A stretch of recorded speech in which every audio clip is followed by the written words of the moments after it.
wabarakatuh. Oke teman-teman, hari ini balik lagi nih bareng saya Yulianingsih, salah satu mahasiswi dari Prodi Manajemen Pemasaran Angkatan 2019. Tentunya dari kampus kami tercinta ya, STIE Gici Business School Bogor. Oke teman-teman, saya harap hari ini teman-teman dalam keadaan sehat walafiat dan juga dalam keadaan bahagia. Karena ketika kalian dalam keadaan sehat walafiat dan bahagia, itu kalian akan menerima informasi dengan baik. Nah, jadi hari ini saya ingin sharing-sharing nih dengan teman-teman mengenai basic selling skill. Tapi sebelum jauh ke basic selling skill, terlebih dahulu di sini saya ingin sharing dengan teman-teman mengenai pentingnya selling skill.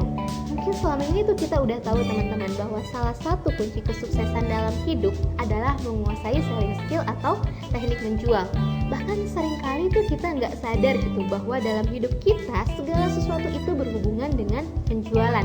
Makanya ada istilah no business without selling. Tidak ada bisnis yang tidak berhubungan dengan penjualan.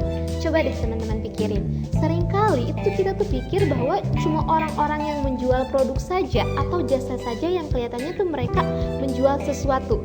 Padahal bisnis apapun yang ada di sekeliling kita itu ujung-ujungnya adalah pada akhirnya mereka menjual. Nah, kita ambil contoh ya teman-teman, ada rumah sakit. Nah, rumah sakit mereka menjual jasa mereka. Bahkan banyak rumah sakit yang biayanya mahal. Ada pabrik. Nah, pabrik ini dia menghasilkan produk itu dijual. Atau mungkin sebuah institusi yang dimana kita lihat sekarang sekolah menjual kurikulum, menjual program mereka. Bahkan ada banyak sekolah-sekolah yang sangat mahal. Nah, disinilah kita berpikir bahwa no business without selling. Nah, oleh karena itu, kalau kita mau berhasil, kita harus mengerti penjualan atau mengerti yang namanya selling. Nah, oke teman-teman, mungkin ketika teman-teman yang mendengarkan adalah seorang marketing, teman-teman akan bilang iya aja. Karena apa? Karena kegiatan sehari-hari kalian itu adalah melakukan penjualan. Tapi beda halnya nih ketika yang mendengarkan itu ada dari bidang lain. Contohnya dari bidang IT, dari bidang kesehatan. Mungkin kalian akan bertanya-tanya, kenapa kita harus mengerti tentang selling skill? Nah, inilah yang saya mau ajak kita berpikir, bahwa ternyata semua bidang apapun kita harus bisa menjual. Nah, tentu tidak selalu soal produk dan jasa ya teman-teman. Kita ambil contoh lagi, di sini ada karyawan.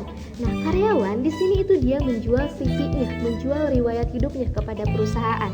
Seorang pemuka agama, nah dia menjual atau menawarkan sesuatu yang baik, sosialisasi, menolong banyak masyarakat jadi lebih baik.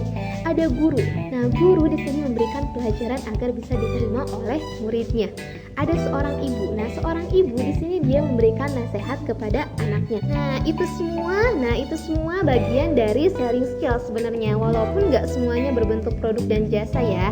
Nah oleh karena itu, kalau kita lihat orang-orang yang sukses, biasanya mereka adalah orang-orang yang menguasai kemampuan menjual. Nah, hari ini saya mau ajak kita berpikir apa yang sedang kita tawarkan, apa yang sedang kita jual dalam kehidupan ini sehingga kita bisa jauh lebih berhasil. Dan sayangnya, itu ada begitu banyak orang sales atau orang-orang marketing, itu seringkali mereka nggak percaya diri. Mereka minder kalau profesi mereka seorang sales atau marketing. Makanya hari ini saya ingin mengatakan apapun profesi Anda, apalagi kalau kita punya jabatan seorang marketing atau sales, banggalah menjadi seorang marketing. Karena di dunia penjualan ini kita punya kesempatan meraih income yang lebih besar, kita meraih kesuksesan yang lebih besar, dan terus asah kemampuan kita untuk bisa menjual dengan lebih baik, menjual dengan lebih profesional, menjual dengan kemampuan dan keahlian yang begitu terlatih.